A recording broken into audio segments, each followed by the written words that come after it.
Hits 105.5. That was Aha with Take On Me. Good morning. Welcome to the morning show. Hope everyone is having a fantastic Friday morning.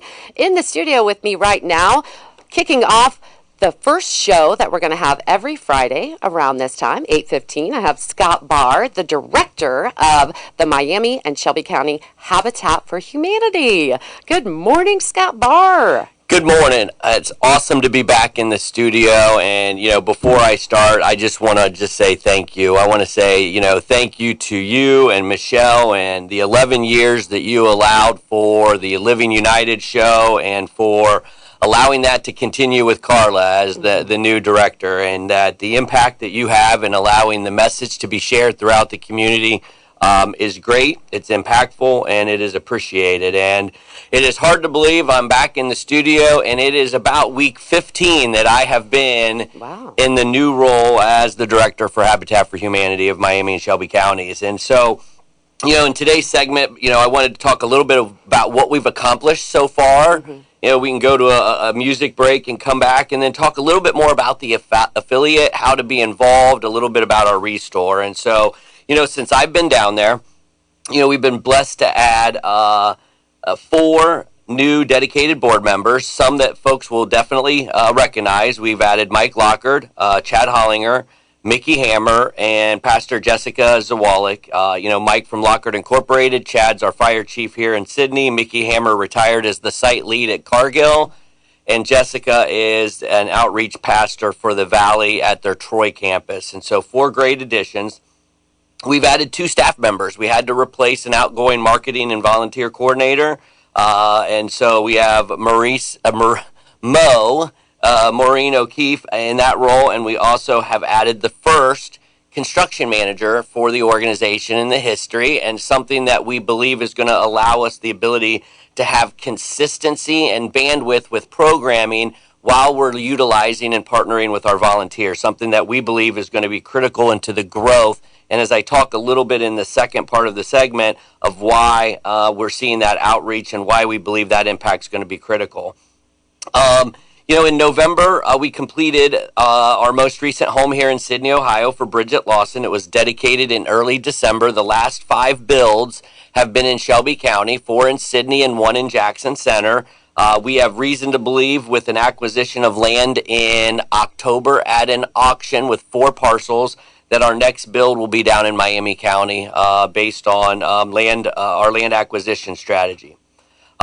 We have started a Project Playhouse program where companies can sponsor a playhouse for $2,000 or more. The playhouse is dedicated to a nonprofit organization serving youth, so a child care location, a church, a Head Start, and the monies of that sponsorship go into the home repair program. And so their money, even though some of it will be to build a symbol, that house, that playhouse is a symbol of what Habitat does, builds houses, repairs houses.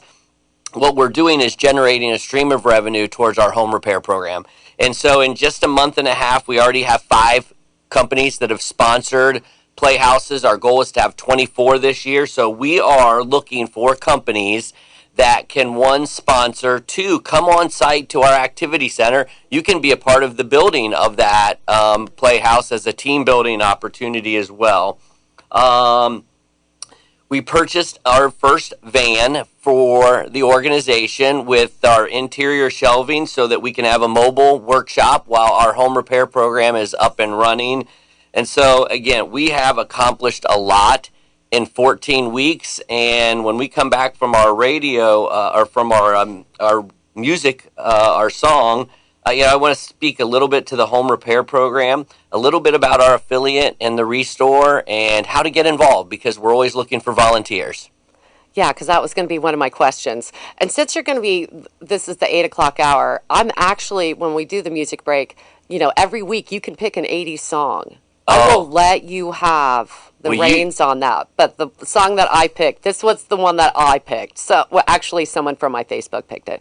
And coming up, but next week it's going to be all your requests. Absolutely. I have a lot of 80s songs that we can request. All right, coming up next, Hall & Oates with You Make My Dreams. And then coming back more with Scott Barr. It's Hits 105.5.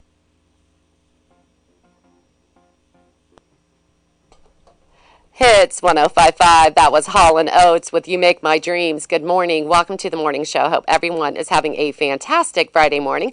In the studio with me, I have Scott Barth, the director of the Shelby and Miami County Habitat for Humanity. We're going to continue to learn more about Habitat for Humanity. Good morning, Scott. Good morning. So, there's some misconceptions sometimes when folks think about Habitat. So I wanted to kind of speak to those at an organizational level. So one is that we are a local affiliate. So there is Habitat International. We have to follow all of their guidelines, but similar to the United Way, we have a local governing board. We control our budget. We select our own families. We identify our programs. We set our budget for the restore, and all of that is done local, following International's guidelines.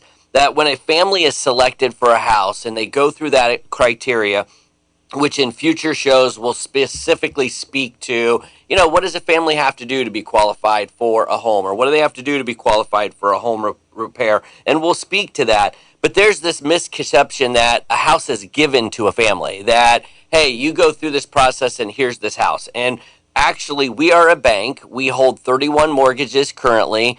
A family will go through the entire process. They have to give close to 400 hours of sweat equity through the process, including training. And that at the time the build is done, we look at what our total cost is minus what was donated and what was in kind and the volunteer work.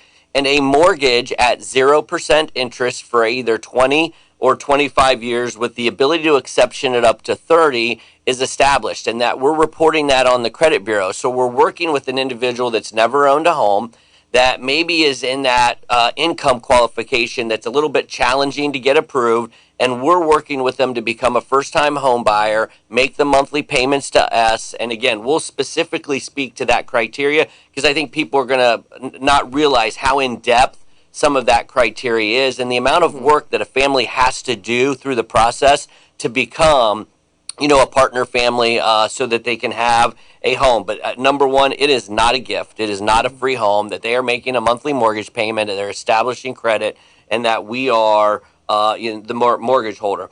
Two, habitats, especially successful ones, have gotten involved in the home repair program. And so not rehabs, not where you're buying a home that's in a bad condition and spending 3 months on it. That's too much labor for volunteers. It's too much money for a nonprofit organization to be able to get in there, especially when your outcomes are providing a new home for a family, or in our home repair program, helping a homeowner that is in that 30 to 60% currently moderate household income, so they're paycheck to paycheck. Many of them are fixed income seniors that can't do some of the repairs anymore, or fixed income veterans that can't do the repairs anymore.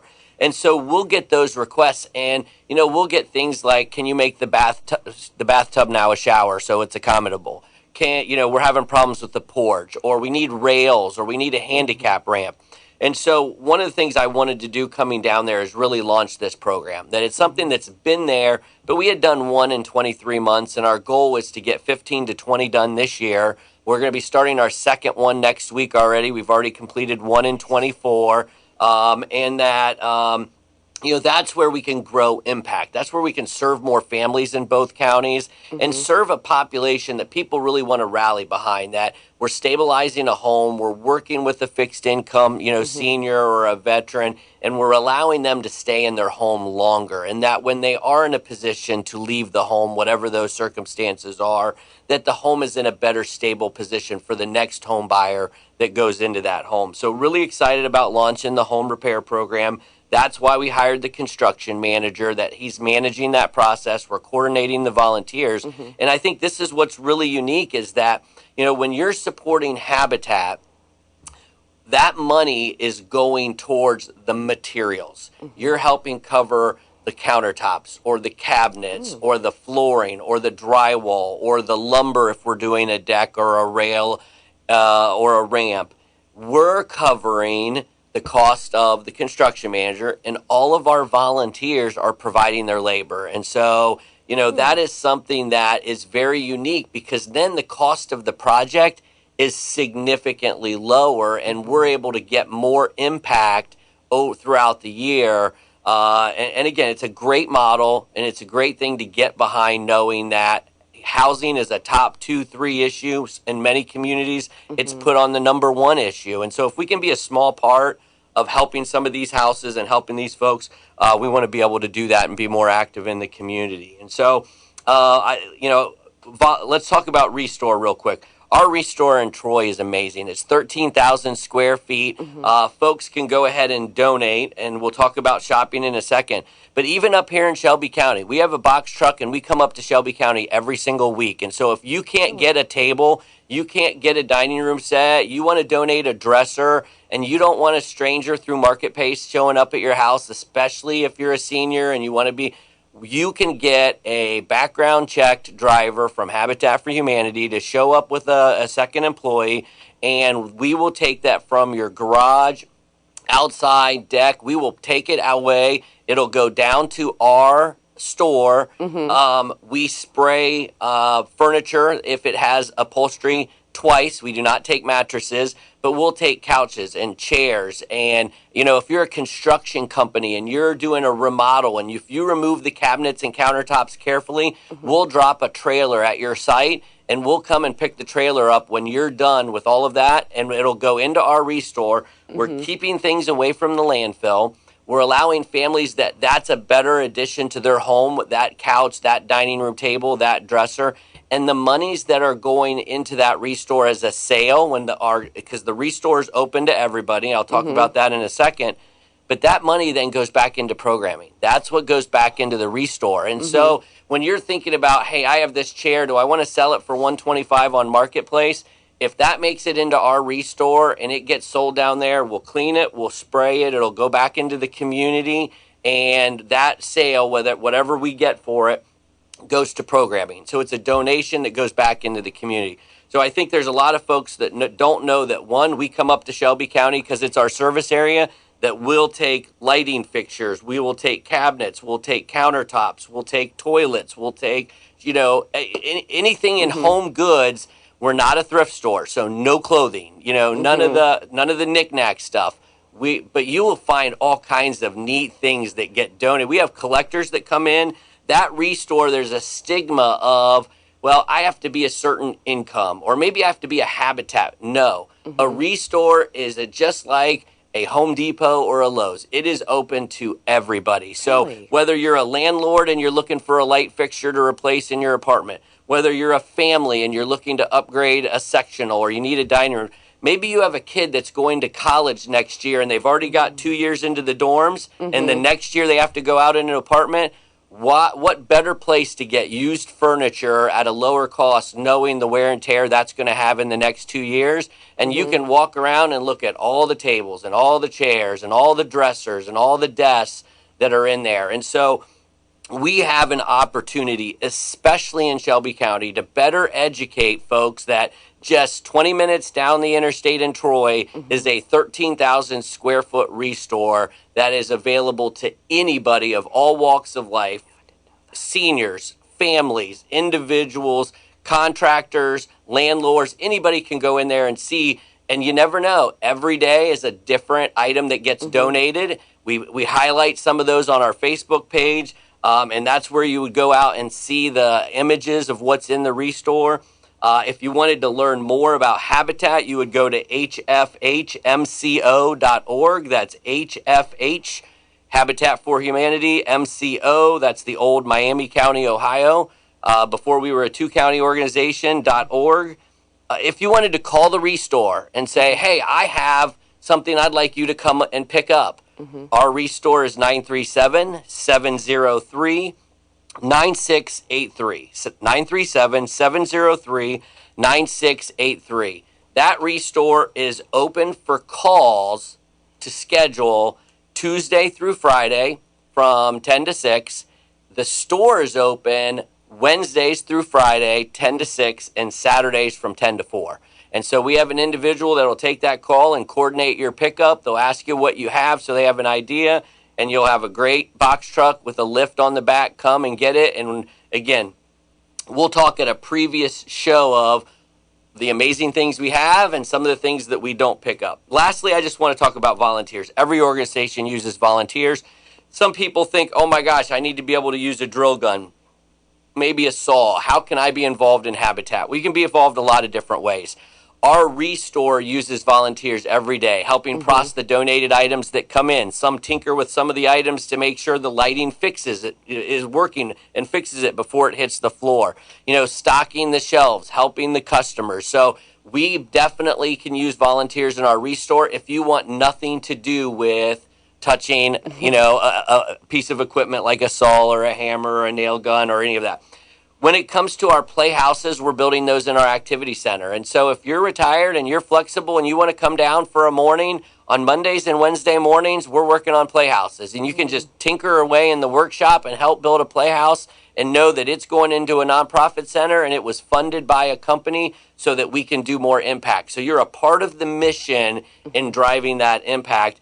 And we are looking for folks that do have some construction background. And as we do home repairs, or we get ready to our next build, Mo keeps a calendar of when those projects are, and we make them available to the volunteers on that list, and they can sign up and say, well, I'm available that week on Tuesday, and I don't mind if going in and doing drywall or a shower demo, and so they know the day and they have an idea of what that activity is. So we can plug a lot of needs for folks that want to volunteer and know that my time is making an impact in the community and driving that towards mission. So we are so excited about the opportunity to come in weekly. We will be able to drill down some of these bullet points even more every week.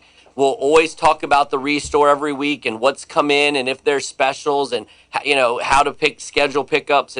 But we're excited about sharing our mission because I think there's a lot of folks that just don't know many of the pieces of how broad this is. And hey, you never know. We may be growing our service and programming more into Shelby County in the future. So really excited about my next role and my next chapter in leading this organization. We think we're headed in a great direction, and love to have the community support us. Yeah, thank you so much. Yeah, I'm looking forward too. I've learned so much right now. I'm trying to take notes, and all I got was what your website is and your phone number. That's it. But really quick, Scott, before we go, in the 15 weeks since you've been here, when you first started, I mean, your wheels just must have been turning, and all the things that let's do this. And in 15 weeks, that's what you talked about has already happened. Congratulations, it's pretty awesome. I mean, good for you. Yeah, thanks. We've definitely been in a great position. I was blessed, as you know, within the role that I came from. There was a 6-month notice given for both organizations to plan for. That did allow me to attend staff meetings and board meetings for 6 months for that organization while still running the United Way and the campaign and everything there. And so I was able to build some consensus and get the board on board. And again, I was hired for specific things. So I've been given some very direct goals on what that board wants to see. And so, yeah, I'm really thrilled with how the volunteers and the staff and the board have responded to, what we're implementing and what we're doing. And we've created a lot of excitement and energy around that direction. Yeah, well, this is going to be a lot of fun. I'm just impressed. I mean, you just rattled everything off, and there's a lot more, and I learned a lot today, and we're going to continue every Friday about 8:15. All right, thank you so much, Scott. All right, thank you. All right, coming up next, Don't Stop Believin' by Journey. It's Hits 105.5.